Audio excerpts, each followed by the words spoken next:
If you guys want to get a hold of me, I know our president, Washington at George Mason, really wants us to be more involved in the community with our academic and intellectual expertise. You might say at the end of the presentation, well, David doesn't really have very much of that, but he really wants us to be great neighbors, really involved in building the Commonwealth to be even better going into the future. And I think the world of him, and he's just a great president for George Mason. And you'll hear more about Mason in the future because of his leadership.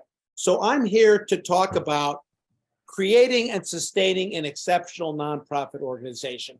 I know the topic is effective nonprofit leadership, but I think leadership just goes beyond a few things.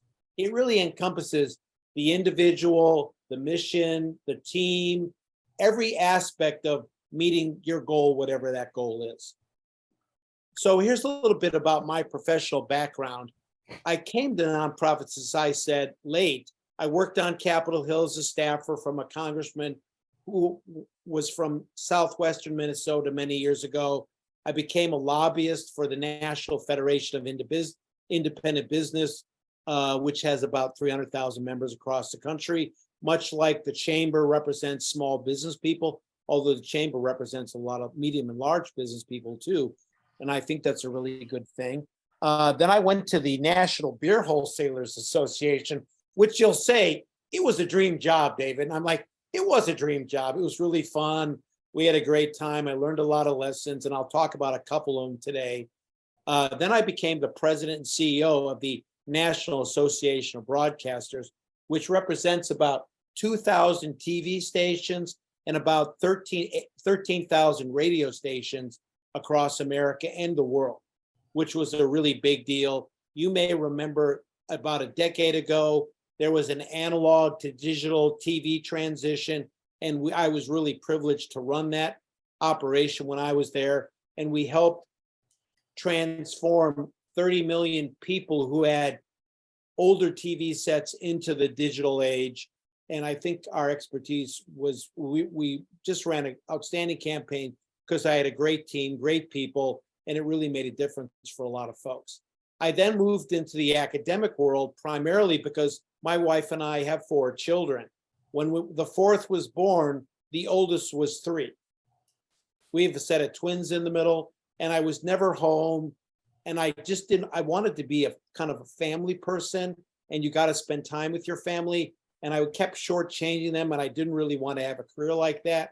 And because I have a PhD in economics from George Mason, I thought, well, I could become a teacher. And I love to teach because when I was an advocate, I was teaching members of Congress and congressional staff things about my respective industries as well. And I seemed to make the transition very well. Last night, I'm teaching currently a graduate class at George Mason. And last night we had former Governor Terry McAuliffe, and we had a former Republican state delegate come and talk about the elections, what it's like in Richmond. And I think the class really got a lot out of it, and they were very generous with their time. I moved first to George Washington University, and then I moved to George Mason, kind of my home, first at the law school, and then I walked about 400 feet up the aisle and began working at the Schar school, and I've been now at George Mason about 5 years.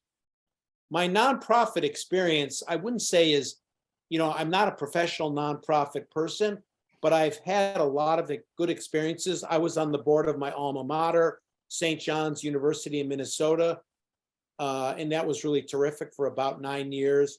I served on the board of the JDRF, Juvenile Diabetes Research Foundation, which aims to cure diabetes at some point in time, and that was pretty aggressive. I of course, was on the Broadcasters Foundation, which helps train, educate, and help stations and TV stations be more community focused. I was on the U.S. Chamber of Commerce Foundation, representing chamber members and what they were doing. I work at our local pool as the treasurer for the Donaldson Run Recreational Association, and you may all know that Northern Virginia is a hub of pool activity literally around the country. And we have something like 14,000 kids in pools in Northern Virginia swimming against each other, learning to swim better. Three of my four children were involved in swimming and did pretty well. And I just love the sport, although I don't swim myself, unfortunately.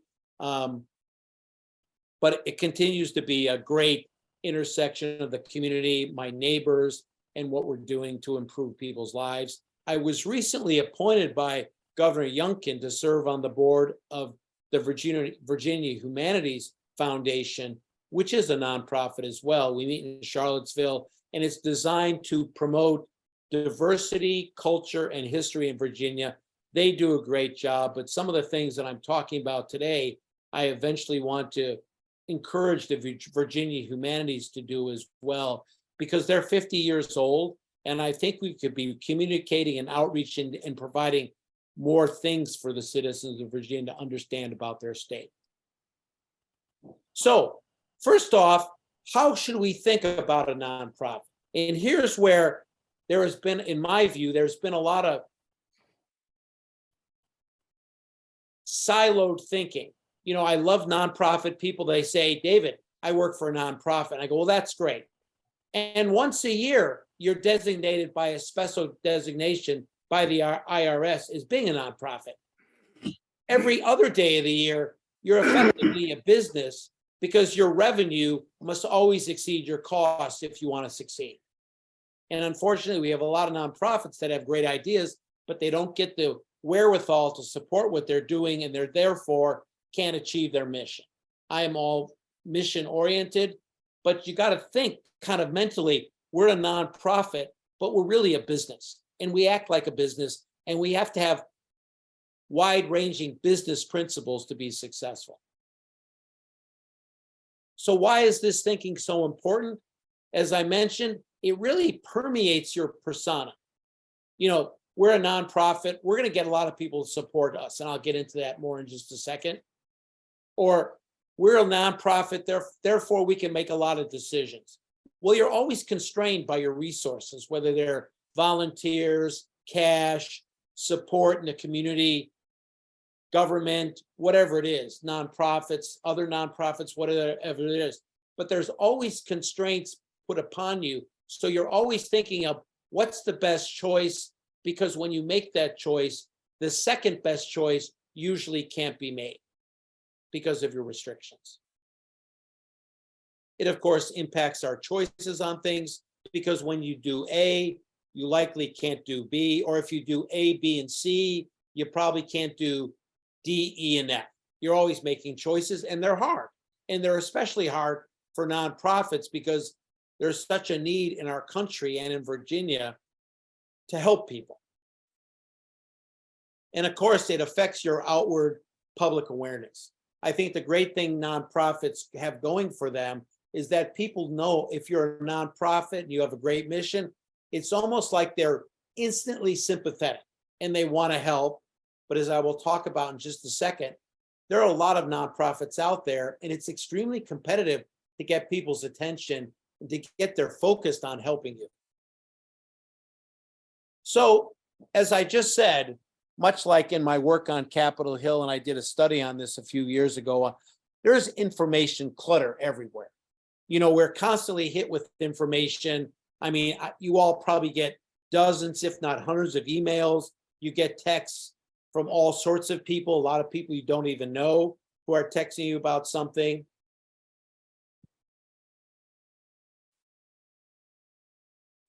But what does that mean? Nationally, if you look, there are over 1,500,000 nonprofits across America, and they don't always stay in their lane. If you're a California nonprofit and you have a special mission, you're not just saying, I'm going to communicate with the Californian people. You're like, I'm going to go to New York. I'm going to go to where the money is. I'm going to go to Virginia. I'm going to try to touch people so they help us, which is a good thing, but it makes it incredibly competitive if you're competing against them.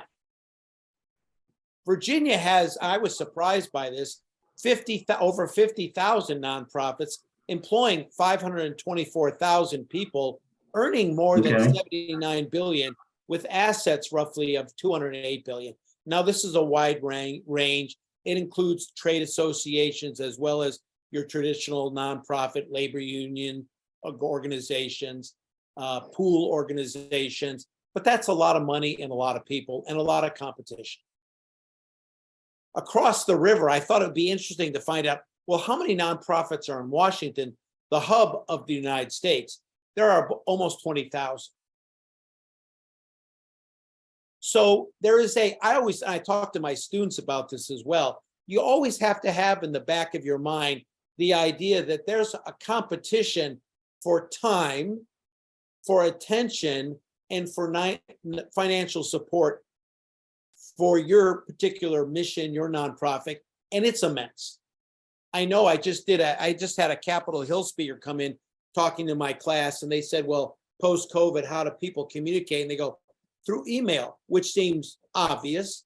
And I said, well, how many emails do you get? And she said to the class, I get over 1,000 a day. So if you're just dependent on one method of distribution in terms of your communications, you probably all experience this as well. You got to think about how we make it interesting. How do we get people to open the email? Because you're competing against 999 on an average day of other people who have pending issues before this particular member of Congress from Illinois and this particular staffer who is the legislative director and works for that member. So I like to include this as well, because it's not only nonprofits, business organizations, everything we do, but even in our lives, in 60 seconds, this is what happens. There are 168 million emails sent. There are 694,000 Google searches. There are 695,000 Facebook status updates. Now, my children who are all in college, and I have one in Georgetown Business School, they don't use Facebook. They consider it to be kind of an older person technology. They're all on TikTok, Instagram, what have you, the latest thing out there. But that still is a lot of status updates.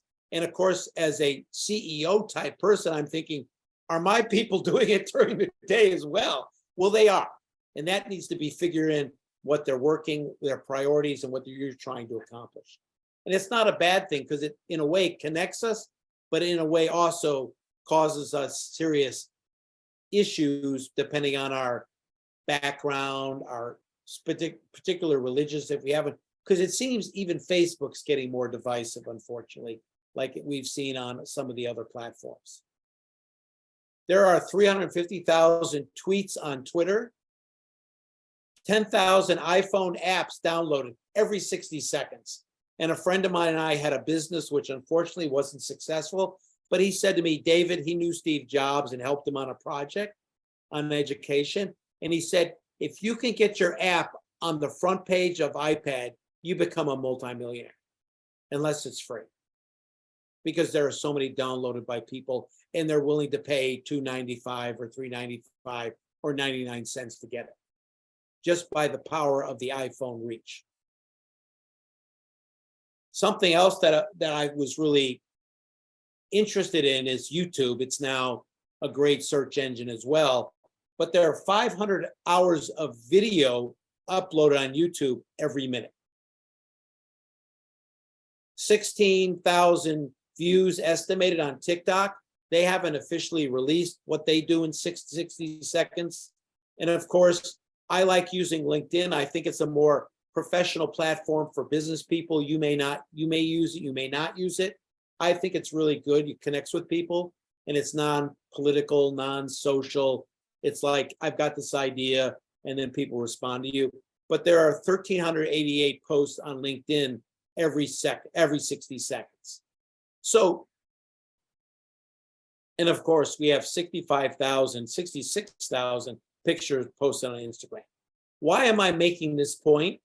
Because every day in my work job, and even now when I am at Mason, I think, here's what's happening. How do I cut through this clutter? How do I get my message? How do I get my mission out? Because if you put it out there and no one discovers it or no one understands it or it's too complicated, it never gets heard. It's like the old adage of the tree falling in the forest. Your tree gets cut, it falls. No one hears you. No one is better off. And your mission is not achieved. And there are 277,000 stories on Snapchat. I'm not on Snapchat, so I tend to forget it. So the complexity here is that on research that I've done on human attention spans, they measured the human attention span, which is maybe 2 seconds, depending on the survey and the research.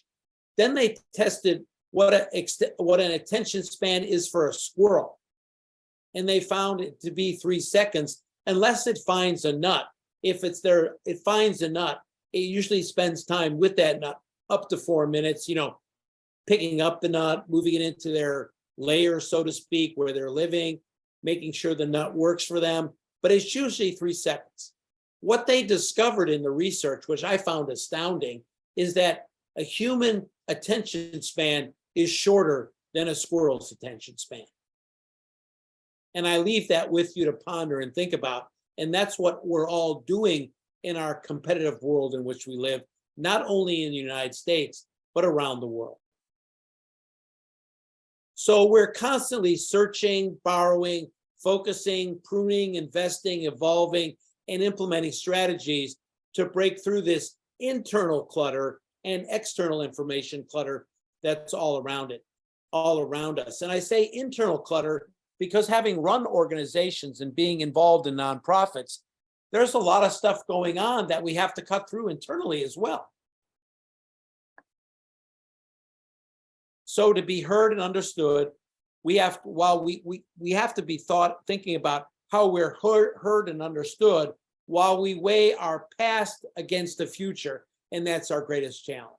And that's what I'm going to talk about, how you can be better at that, or at least how I found techniques to be better at that. So the first question is, do you have a clear and simple mission? I'm sorry, I'm going to take a drink of water here. So this was our mission at the NAB. This took me 8 months to convince our board, not only to have a mission, but to make it succinct and simple. And this was the best I could do. We were involved routinely in 75 different legislative regulatory issues that affected the Federal Communications Commission and Capitol Hill and many other agencies.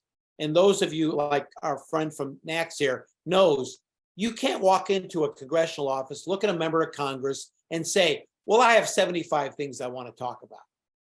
They look at you and they'll think, they won't say it out loud because they want to be nice to you, but they're screaming, are you insane? You maybe have 1, 2, 3 things, otherwise you become irrelevant. So we worked this out as our mission. They've since refined it even better, but it has to be clear and it has to be simple. Well, how do you do that? First, fewest words possible, which explains what you're doing, but you always have to think about how many of us like to write. We want to explain fully. You have to explain fully in about, in my view, 15, 20 words or less. If you can't do it, you're probably not at the core mission that you want to achieve. You have to have, of course, your board buy-in, because you don't want to say, this is the mission, and they go, no, David, we hired you, and it's not the mission. A lot of people get hurt for that or get fired. But you got to have the board buy-in. And many times, they think the mission is very different than you're thinking the mission is. So you have to make sure you go through the process of communication, understanding, making sure everyone has buy-in. Otherwise, you won't be successful. You have to easily explain it to others. And I want to give my most recent Virginia Humanities example. It's a great organization. I love being on the board. I went to the first meeting. I used LinkedIn and I used Facebook as well. I posted I was really proud to be on the board. It does great things for Virginia. After the meeting, I came back and several of my neighbors said, David, what does Virginia Humanities do? And we provide grants for historical reasons. We have internships to drive the value of humanities. We do a number of things. And I was looking at him going, what do we do, David? And I finally said, we promote culture, diversity, and history in Virginia. And they go, okay, I got it. So then I called the executive director and I said, we have to think about our mission, which right now is about a paragraph and a half long, in a way that regular Virginians can understand, because I think they'll get it easier. We'll be able to communicate it easier. And for our fundraising prowess, because we get federal and state support, but we have to fundraise as well, people will get what they're investing in. And you have to understand what you're not going to do.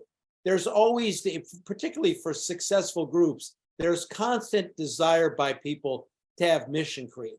You know, we're feeding people in a certain area and we're doing it well. Well, let's think about maybe expanding into the next 5 counties.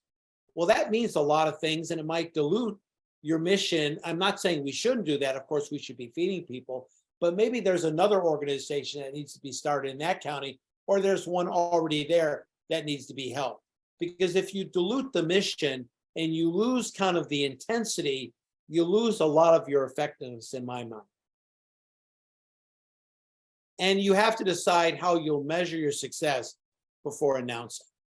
And I think, you know, I'm a big matrix guy. I love having measurement, and I'll mention that in just a second, because then you can report it back and you feel better about what you've accomplished over the year.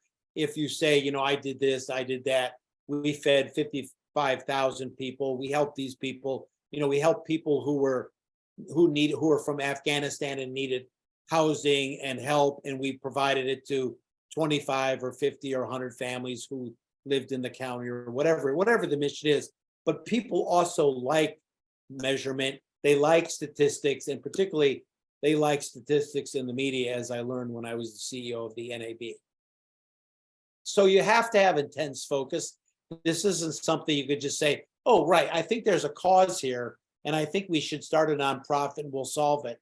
I tried to do that several years ago, and I failed miserably. And it taught me the lesson of intense focus on what you really want, not only so you understand it, so the people around you, your next door neighbor, my wife, understands it as well.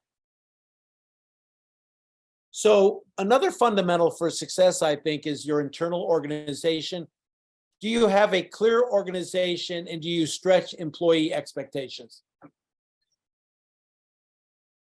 Excuse me. Because, and let me just give you a couple things. So one, a simple organizational structure. I'm an academic, but I don't consider myself a complicated person. I hope I'm a smart person, but complication, I think, means a lack of understanding what you really want to achieve.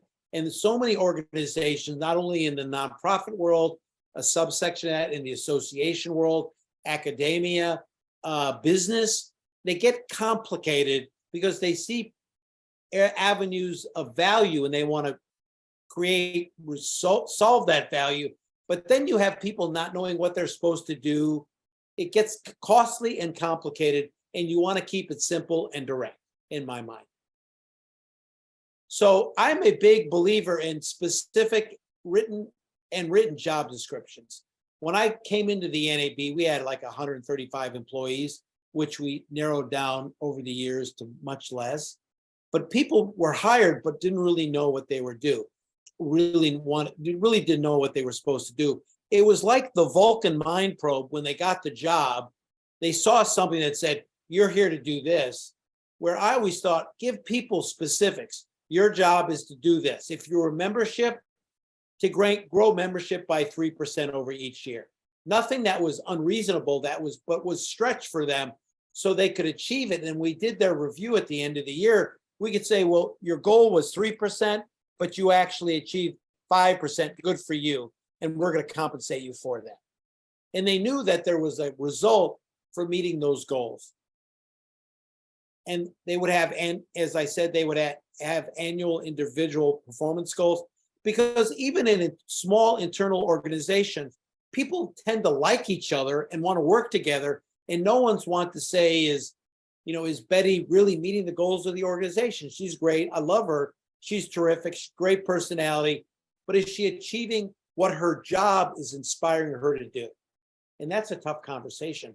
When I was at the JDRF, we had a board meeting once, and we were talking about one of the employees, and it was like, well, do you think Betsy really likes her job? Do you think she's fulfilled? And I was sitting there going, we hired Betsy to do this. I didn't say anything because we wanted to be respectful, of course. But I was like, we hired Betsy to do this. If she's doing that, she'll be fulfilled. If she's not doing that, maybe this isn't the job for her. Maybe there's another job in the organization that she wants, or maybe she should leave. Nothing personal, but we want her to be fulfilled as well. But it shouldn't be about feelings or, other kind of normative things. It should be about, are you meeting the quantitative goals and the qualitative goals of the organization, in my view. And then all the goals, I think, work best if they cascade down from the mission, the CEO, and then onward down. In all the jobs I've ever had, after we've worked out a mission, I would actually do a job description for metrics of myself with stretch goals. I'm a very ambitious guy and a very aggressive, nicely aggressive person. But I always want to stretch myself as well, because there's this tendency, well, things are going well, everything's okay, we're kind of doing things okay. And I'm like, no, we got to keep pushing forward, because otherwise, with all this information clutter, you get lost. And you need to provide copies to the board. When I was at the NAB and did it for myself, I asked all of our executive vice presidents to do goals, which I would look at and review. So they worked into my goals and made my job a little easier. And the mission, we could attain the mission better. And then I said to them, and we're going to present these to all 135 employees. So all the people you know and work for you know them as well. And they're like, are you sure you want to do that, David? I'm like, yeah, I'm fully transparent. I'm going to do mine as well. So everyone kind of knows the direction that we're heading. And I think that works very well. And your board then can assess how you're all doing, or how the CEO is doing in relation to the goals. I've done a series of research papers, and one research paper was how boards of organizations assess their employees and how they are more effective. And I found that a lot of board members really never know how to assess the CEO, really never knows what the CEO does. And when I presented, of course, all the CEOs were like, that's great. And I'm like, folks, you got to be objective about this, because they think you get the best hotel spaces, you get the limos, you get whatever because you're the CEO. And the hotels or the organizations or even the local restaurants want to cater to you because they want your business. The members of the board don't really know what you're doing. You should be very transparent with them, so they don't go, well, why is Dave getting the best restaurant seat in this restaurant and I'm sitting near the kitchen? It just, I think, makes it for a better working relationship. So fundamentals for success, we should consider, what about non-employee costs? And I put this up there. I come from Chicago. My father was a postman. I was the first to graduate from college. I don't mean to brag, but I'm the epitome of the American dream. So I believe in the American dream. But I'm always very frugal, because my parents used to clip coupons before it became fashionable to save money to feed our family. We lived in a 5-room house that was fairly old. I mean, I'm not regretting my life in early years, but it taught me always to be good stewards of my own resources and of other resources as well. So I always say to people in nonprofits, locate in a nice but least costly space. It'll probably drive some of the chamber members who are in commercial real estate or in real estate bad or upset. I don't mean to upset them, but you don't want to keep your costs, your fixed costs high when you're starting out. Keep them as low as possible, because that means you save every dollar you spend on nicer space is a dollar you can't spend on attaining the mission and reporting on the mission results. Minimize technology expenses. Only spend resources when necessary. I'm not saying don't have phones, don't have computers. Of course, we need them. But there's always vendors out there selling the latest upgrade, the latest software technology, the latest package. And here's what it'll do. Make sure you understand what we need and upgrade only when you have the resources to do it, and you're not doing it at the expense of other things. Focus resource spend on fundraising and mission attainment. I think personally, those are the two important things. Now, your mission could be growing membership. That would be important to me as an organization, like I'm sure it is with the Prince William Chamber of Commerce. But fundraising and mission really drive everything you do. So then how do you remain top of mind in the media? Because with all this information, one thing I learned, which was a great lesson at the NAB, is that media continues to move people, because when they see your organization on TV, it gets more notice.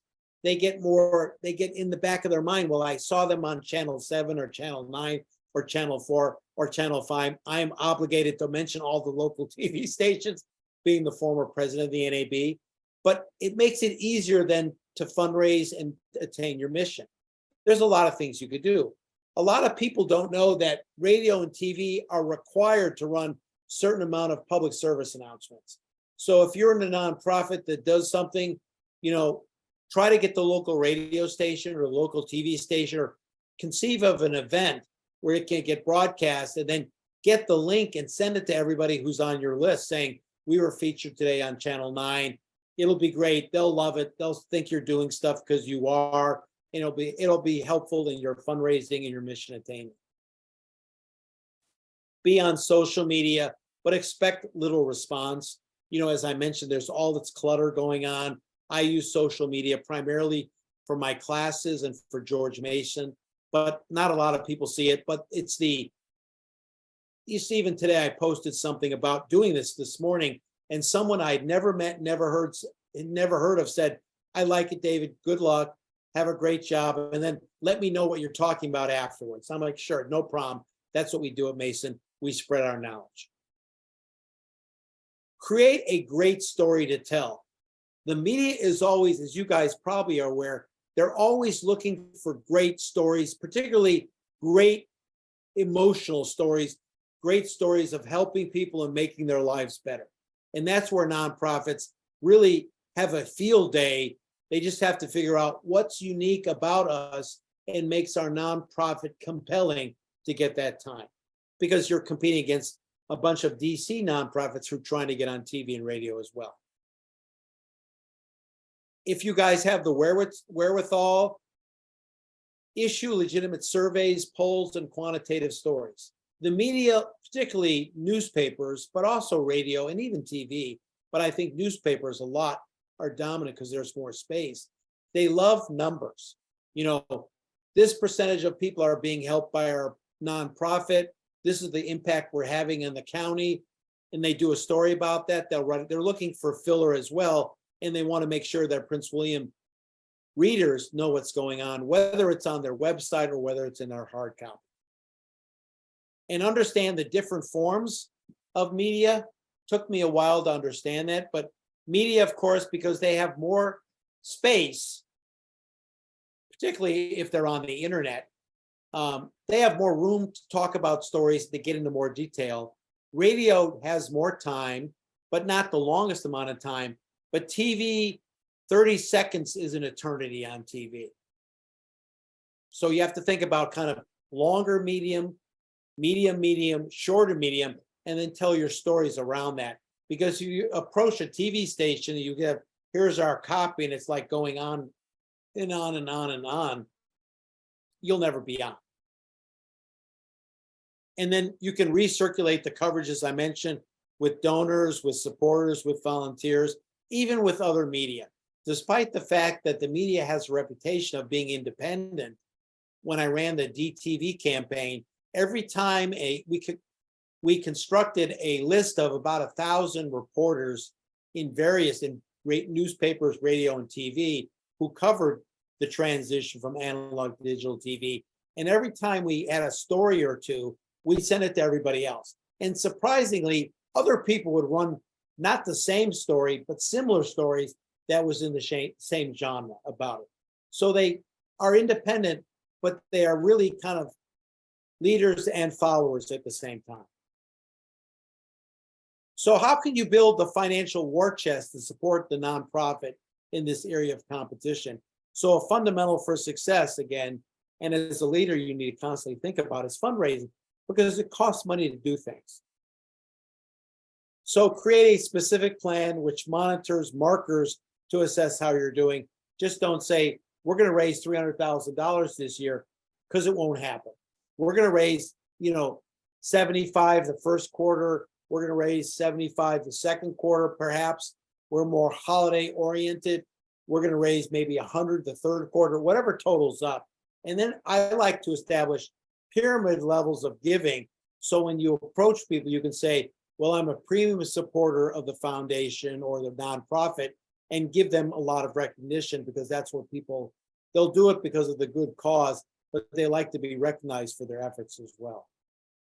Ensure all fundraising is cash positive, and sometimes that means making brutal decisions. Build an initial donor base before you announce your nonprofit. I made that mistake because I thought if you say it, if you announce it, they will come. Well, I announced it and they never came. And that also meant that the nonprofit that I was, and my nonprofit was pushing more transparency in the public sector, because I think it's taxpayers were owed to know where our money's being spent in a non-political, nonpartisan, very transparent way.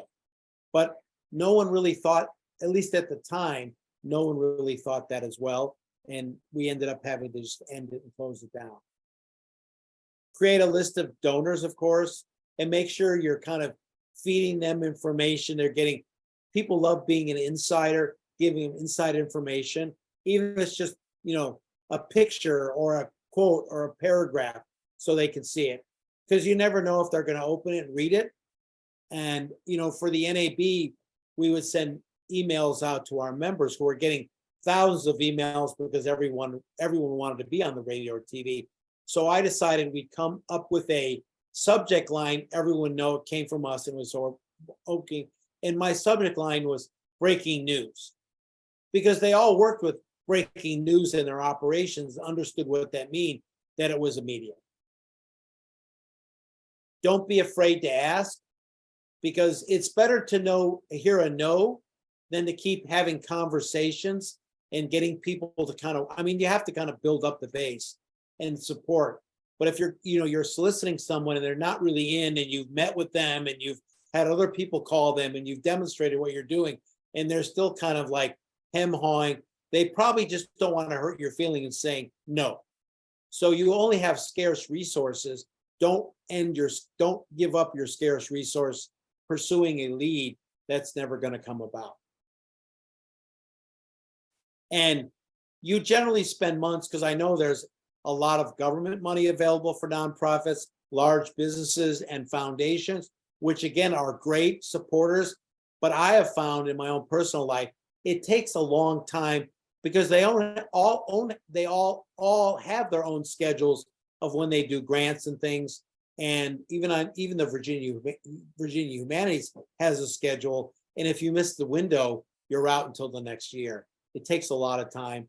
So you want to think about private sector support as well as non-private sector support, unless you have a personal link. And then if you're holding fundraising events, I know that's very important for nonprofits. Make sure you're maximizing the net to the organization. And I've been through this countless times with foundations where, of course, they want to have it be very nice. They want everyone to have a great time. But I'm like, do we have to get the most expensive tablecloth? Because you know what? As long as it's not ripping or water's not dripping on it and destroying it on the table, people aren't going to remember that. They're going to remember the whole event, the impressions of the speakers, the video. They're not going to go, well, I thought the tablecloth should have been soft white rather than illuminate white, because the illuminate white costs more than the soft white. So use of time, I think, is also very important. I put this up here. You can all read it. This comes from the humorist Dave Barry, of course.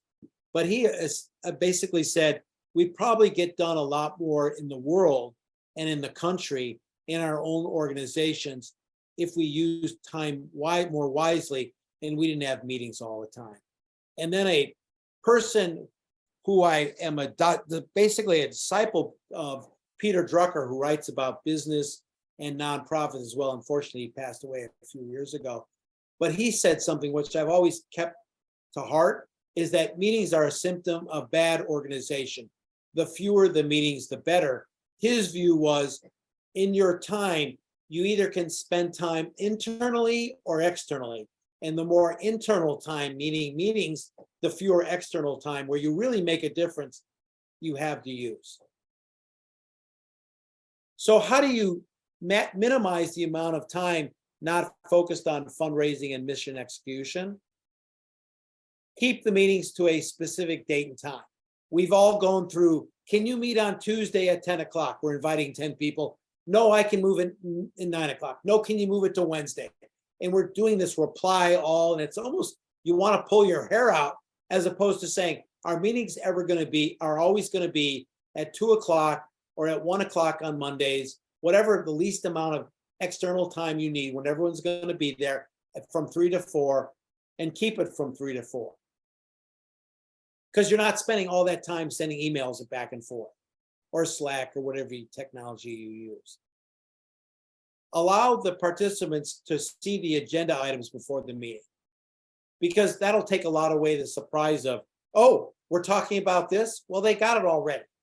You know, we're having the meeting on Tuesday because we have them on Tuesday from 2 to 3, and here's the agenda. If you have any questions, call me. Assign items and time allocation on the agenda. Generally what happens, and I hope I'm not on an island about this, but the first and second and third items get the most attention. And as you approach the bewitching hour, the fourth, fifth, and sixth items kind of get moved over, and someone says, well, we should have another meeting. No, instead put item number 1, mission 2, meaning you're going to spend 2 minutes on it, and enforce it.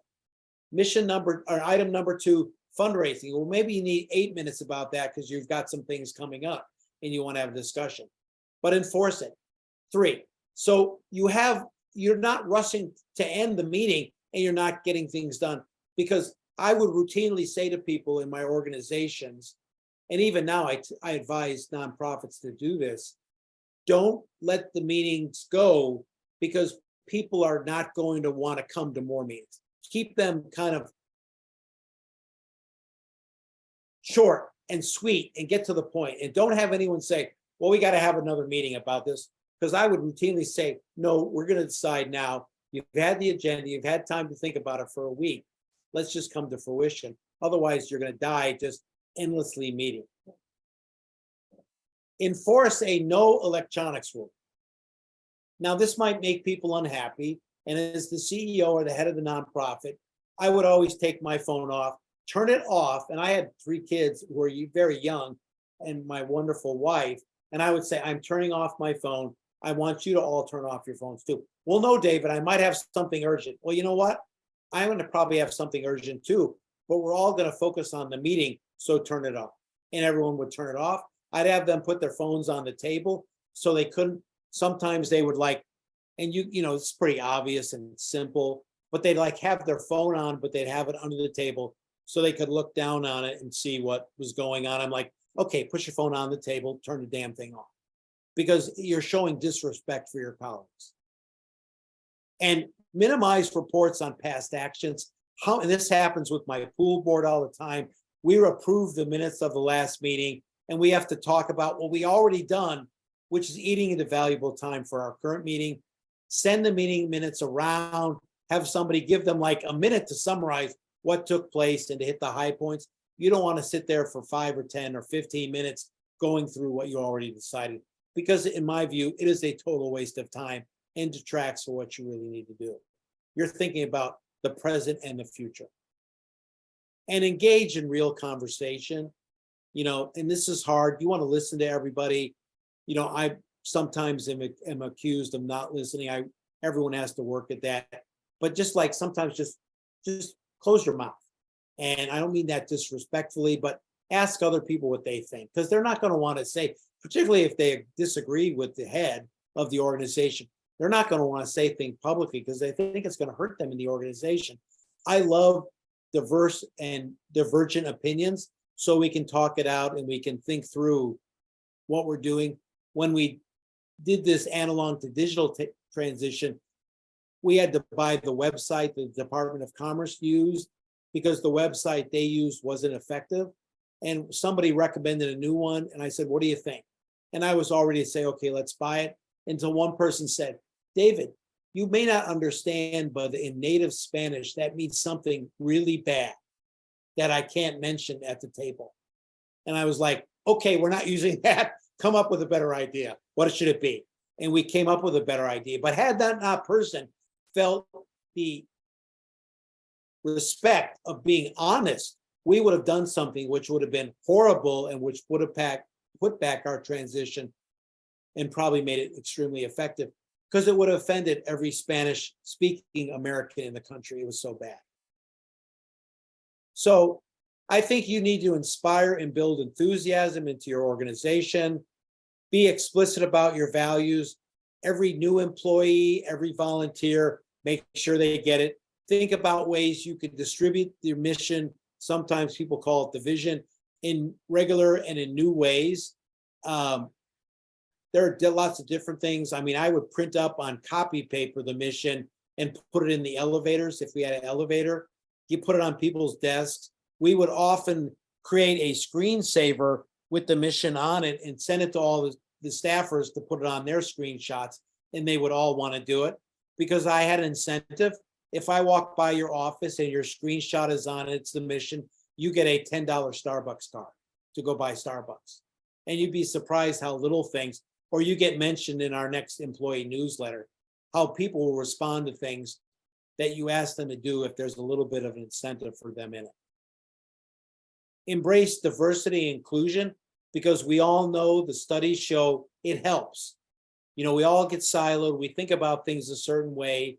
And I frankly, in being honest, maybe was more interested in my way in the 20s. You know, I thought, why listen to older people? Because I've got all the answers. And as you age and I become an older person, I'm like, I didn't have all the answers. And in my 30s, I was like, and particularly because the Drucker greatly influenced me, I'm like, we need to have more diversity. We need to have more inclusion. We need to hear different points of views, because we all live in silos in our life, and we have to break them to get a full picture of what's going around in the world around us, and particularly, you know, in our particular organization. Show performance metrics enthusiasm, which is why I think it's always important. A leader should set the example, and all the people that work with you and the volunteers and stuff, it inspires them, because there's so much BS going around in the world. There's so much fake media, fake news and stuff. People just don't know what to believe anymore.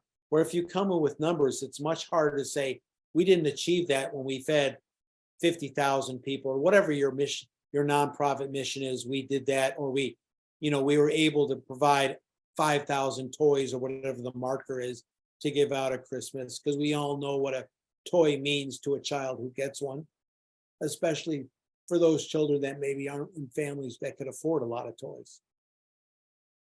Over communicate with your people. I know there's a lot of clutter out there. We contribute to it, but you never know at what moment people will open up your email or your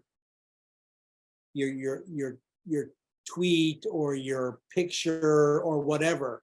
Because I find constantly I'll email something and go, well, David, I got 50 emails. I just never got to opening yours. And they kept coming, and I kept going to the top of the list. And celebrate success. I know you all do that already. You can't do that enough.